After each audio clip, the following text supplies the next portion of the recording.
किसान भाइयों, अगर हम लोग इंडियन मेजर कार्प मछलियों में बात करें कि सबसे ज्यादा, सबसे फास्टेस्ट और सबसे टेस्टीएस्ट मछली कौन सी है, तो वो है आपकी कतला मछली। कतला मछली दोस्तों आपके तालाब के अपर लेयर में रहती है, मतलब तालाब के ऊपर रीजन में रहती है, और ये फिल्टर फीडर है, मतलब ये फाइटोप्लैंक्टन खाने वाली मछली है।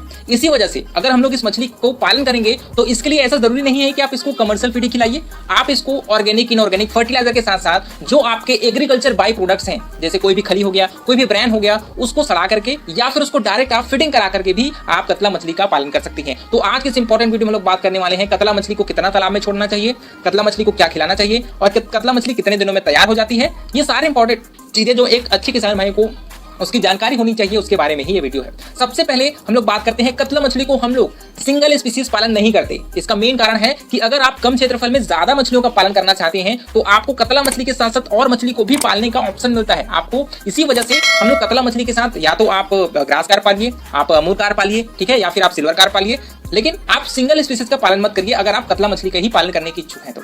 दूसरी बात आती है कि कितने बड़े तालाब की जरूरत पड़ेगी अगर हम लोग कतला मछली का पालन करना चाहते हैं। तो देखिए, कोई भी आईएमसी मछली है उसको मिनिमम ½ एकड़ तो आपका तालाब, आधा एकड़ का तो होना ही चाहिए। और बात करें तो 1 हेक्टेयर तक का अगर आपका तालाब है, मतलब 2.5 एकड़ तक का, तो बहुत ही अच्छी बात है, क्योंकि जितना बड़ा तालाब होगा उतना ज्यादा हमारी कतला मछली को जगह मिलेगी तैरने के लिए और उसका जो साइज है वो उतना ज्यादा बड़ा होगा, है ना। तो अगर आप बड़ी मछली 1 किलो, 2.5 किलो, 2 किलो साइज का प्रोडक्शन लेना चाहते हैं तो आपको अपना तालाब है वो बड़ा साइज का बनाना चाहिए, है।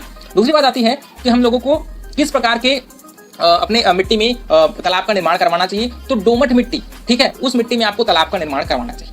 दूसरी बात आती है दोस्तों, जब भी हम लोग कतला मछली की बात करते हैं तो ये मछली फिल्टर फीडर है। इसी वजह से तालाब में आपके फाइटो और जू प्लैंक्टन को ज्यादा संख्या में आपके तालाब में होना चाहिए, क्योंकि ये मछली छन्नी करके पानी से प्लैंक्टन को छान करके अच्छे से फीडिंग करती है, खाती है उसको। इस वजह से आपको अपने तालाब में फाइटो और जू प्लैंक्टन की संख्या को अच्छे लेवल पर बनाकर रखना पड़ता है। तो इसके लिए आपको तालाब की तैयारी के दौरान ऑर्गेनिक और इनऑर्गेनिक फर्टिलाइजर को अच्छे से सड़ा करके मिलाना चाहिए, जिसमें आपका काऊ डंक आप यूज कर सकते हैं, आप जो मुर्गी का जो वेस्टेज होता है उसको यूज कर सकते हैं, आप चाहेंगे तो जो बकरी का जो गोबर होता है उसका प्रयोग कर सकते हैं। इसके साथ साथ आप इनऑर्गेनिक फर्टिलाइजर में सिंगल सुपर फास्फेट, डीएपी का भी प्रयोग कर सकते हैं, ठीक है, और अगर आप चाहेंगे तो यूरिया को भी आप डाल सकते हैं। अगर बात करें क्वांटिटी की तो पर एकड़ आप लगभग 800 से 900 किलो गोबर में आप 10 kilo urea, 10 kilo single super phosphate, 5 kilo गुड़ और लगभग 250 ग्राम ईस्ट या फिर अच्छे कंपनी का जो प्रोबायोटिक आता है उसको एक गड्ढे में आप इन सभी को डाल दीजिए। इसको 2 दिन तक पानी डाल करके सड़ाइए और फिर तालाब में बढ़िया से छिड़काई करा दीजिए, जिससे तालाब में 2 से 3 दिनों में ही प्राकृतिक भोजन बन जाएगी।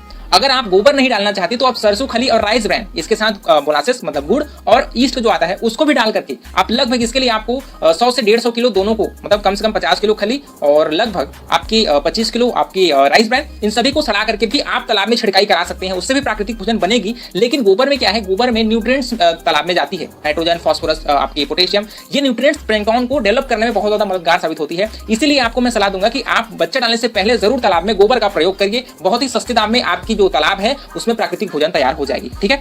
तो अगर बात करें, आपने गोबर वगैरह का प्रयोग कर दिया तालाब में और आपने प्लैंक्टन अपने तालाब में बना लिया, अब बात करते हैं कि कितने बच्चे तालाब में छोड़ने चाहिए। तो देखिए दोस्तों, हम लोग कतला मछली को दूसरी मछलियों के साथ ही पालन करते हैं। इस वजह से हम लोग अपर लेयर, मिडिल लेयर और लोअर लेयर में पाई जाने मछलियों का एक प्रॉपर परसेंटेज में ही हम लोग बच्चों को तालाब में छोड़ते हैं। तो अगर बात करें टोटल संख्या की तो लगभग अगर आप 3 इंची साइज के बच्चे डालते हो तो आपको अपर लेयर मछलियां लगभग 2000 संख्या में डालना है, मतलब कतला मछली को। मिडिल लेयर मछली को आपको डालना है 1500 की संख्या में, और फिर जो नीचे वाली मछलियां हैं, ठीक है, उसको लगभग डालना है आपको 1500 की संख्या में, ठीक है। जो नीचे में रहती है उसमें आप अमूर कार्प मछली को प्रॉपर आप डालेंगे तो बहुत ही अच्छा ग्रोथ वो देती है। तो अपर में कतला मछली, मिडिल में लेयर के लिए आप ग्रास कार्प डाल सकते हैं या फिर आप उसकी जगह रोहू भी डाल सकते हैं, और नीचे की बात करें तो नीचे में आप अमूर कार्प मछली को डाल सकते हैं, ठीक है। तो ये 3 मछलियों को आप अच्छे से अपने तालाब में स्टॉक करिए। दूसरी बात आती है कि यार फीडिंग क्या खिलाया जाए। देखिए, फीडिंग की बात करें तो मैं आपको यही सलाह दूंगा कि आईएमसी मछली को फीडिंग कराना बहुत ही आसान है। अलग से अगर आपको कंपनी वाले फीड खिलाने की इच्छा नहीं है, अगर आप खिलाएंगे तो बहुत अच्छी बात है। आप स्टार्टिंग में तो जो डस्ट आती है वाली फीड खिलाइए 0.5 mm, उसके बाद 1 mm, 2 mm, धीरे से उसके साइज को बढ़ाते जाइए। आपकी मछलियां बहुत ही अच्छे से तैयार होंगी अगर आप कंपनी वाली फीड खिलाते हैं तब। लेकिन अगर आपके पास ये सुविधा नहीं है तो आप अपने फार्म पर ही कतला मछली के लिए खाना बना सकते हैं। इसके लिए आपको मैं 3-4 ऑप्शन देता हूँ। कार्बोहाइड्रेट सोर्स के रूप में आप राइस ब्रान खिला सकते हैं, मक्का का जो आटा है वो खिला सकते हैं, गेहूं का आटा खिला सकते हैं। अगर बात करें प्रोटीन सोर्स के रूप में तो आप उसमें सरसों की खली खिला सकते हैं, ठीक है। आप जो सोयाबीन का डस्ट होता है वो खिला सकते हैं। आप चाहेंगे तो उसमें मूंगफली की जो खली होती है उसको खिला सकते हैं। आप कॉटन सीड का जो ऑयल केक जो बचता है लास्ट में तेल निकालने के बाद वो भी खिला सकते हैं। तो जो आपके पास अवेलेबल है उसको आप प्रयोग करिए, उसी से आप मछली पालन करिए। अलग से आपको कंपनी वाले फीड अगर नहीं खिलाना चाहते तो कोई दिक्कत नहीं है, ठीक है। और साथ ही साथ एक और चीज आपको ध्यान रखिएगा, दोनों को आपको 50-50 की परसेंटेज में मिलाकर मछलियों को खिलाना है, सीधी सीधी बात। और इसका फीड चार्ट जो एमसी मछली का है उसको आप फॉलो करिए, फीड चार्ट के अनुसार ही आप मछली को फीडिंग कराइए। बाकी अगर मछलियां अच्छे से और फीडिंग करना चाहती हैं, थोड़ा टेस्ट करिए और इसको धीरे धीरे आप फीडिंग को बढ़ाते जाइए, ठीक है।